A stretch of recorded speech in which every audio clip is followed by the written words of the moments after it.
Okay, so let's set the scene. Picture the Soviet Union in the 1930s. It's this time of incredible, almost brutal ambition.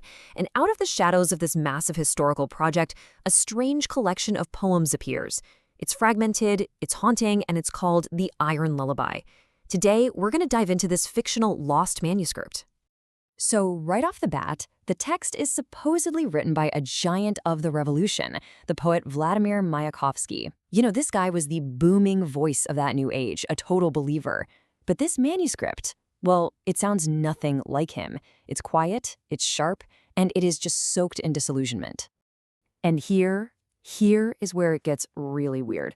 The detail that turns this whole thing from just a literary puzzle into a full-blown ghost story. The manuscript is dated 1935. That's 5 years after Mayakovsky's official suicide in 1930. So that leaves us with two absolutely massive questions, right? First, how is that even possible? And maybe more importantly, what on earth was so urgent that it had to be said, literally, from beyond the grave? The manuscript just throws us right into the deep end of the poet's new, bizarre life. He calls himself a cosmic misprint, like he's a typo in the book of life and death. He says he's spent 5 years of being a ghost who still has to pay rent. I mean, can you imagine? A dead man still having to stand in line for bread? It's this incredible, surreal nightmare. But as you read more, you start to realize this isn't just about one man's weird condition. It's a symptom of something much, much bigger. The poet isn't the one who's sick. His strange, undead existence is actually a perfect mirror for the sickness of the state itself. The text even has this fake medical report, and it is just chillingly funny.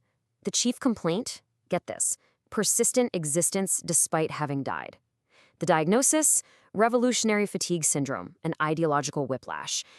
But that physician's note at the bottom, wow. Perhaps it's the cure that's killing us. In this world, just disagreeing with the system has literally become a medical condition. And this illness isn't just a metaphor. The manuscript links it directly to a timeline of what it calls catastrophic betrayals.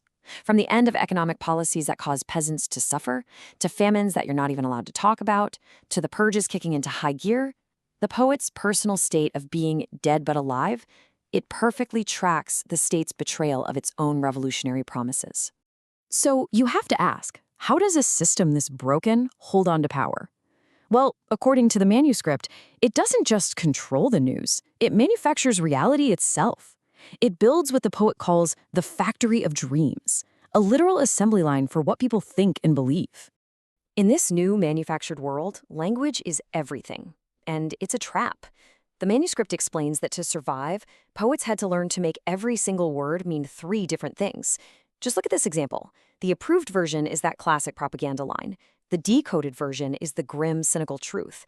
But the actual meaning, buried deep down, it's just one word: help. This control, this manufacturing, it doesn't even stop when you go to sleep. The manuscript actually includes a dream installation manual. It's this horrifyingly bureaucratic guide to installing ideologically correct dreams right into people's heads. And just check out step 4. If the subject dreams of escape, the solution isn't to fix the problem. It's to make escape impossible, even in their own mind. And what's the final product coming off this assembly line? It's the new Soviet man. The manuscript describes him like he's a new appliance, complete with the user's manual. He's got one mouth for shouting slogans, and my favorite part, 2 ears, decorative only. The features that are specifically not included: doubt, irony, or second thoughts. The troubleshooting section, this is where the satire just cuts right to the bone, because normal human traits are treated like bugs in the system. The unit starts writing poetry, send it back to the factory. It asks why? Well, just disconnect the question-forming mechanism. And then there's the ultimate malfunction. Unit has achieved consciousness. The suggested fix? No known cure. So we've had the political horror, we've had the dark satire, and then the manuscript shifts. It becomes deeply personal, focusing on the poet's obsessive, unrequited love for his real-life muse, a woman named Lili Brik. And this relationship becomes the central metaphor for his love of the revolution itself. The text just lays out this connection with a single, absolutely devastating quote. Lili is the revolution in miniature. She's this beautiful, intoxicating ideal that promises you a perfect future, but you can never, ever actually have it. It just gives you enough hope to keep you hooked, and that hope is what hurts the most.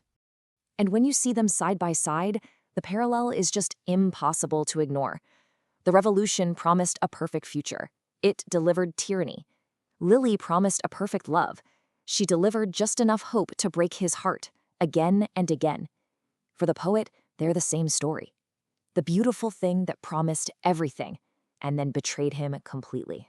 So this brings us to the end, and to the most important question, really. When you're faced with a dead revolution and a dead love, what's left to do? What's your purpose? And the answer, for the poet, is to testify, to write it all down as an act of resistance, even if he knows no one will ever read it. But this purpose isn't easy. The manuscript shows it as this internal fight, a conversation between the poet and his own skeleton. And the skeleton is just begging him to stop, to let go. It's arguing for the peace of silence, for the struggle to finally be over. But the poet refuses, and his answer, this is the moral heart of the whole text. The duty to be a witness, to record the truth of what happened, is more important than his own suffering. Someone needs to testify, he says. This is what we wanted, and this is what we got instead. This whole fight is captured perfectly in one last image, the State's Museum of the Revolution. What you see on display is triumph. It's a clean history, airbrushed photos, heroic stories. But hidden down in the basement archive, that's where they keep the truth. The inconvenient facts, the difficult poems, the failures. The state wants to erase history. The poet's job is to save it. And so this incredible fictional manuscript, this voice from a life that shouldn't exist, it doesn't really end. It leaves us with a warning that echoes through time. It's a map of how a beautiful dream can turn into an absolute nightmare. And it leaves us with one last question that just hangs in the air. Have we listened?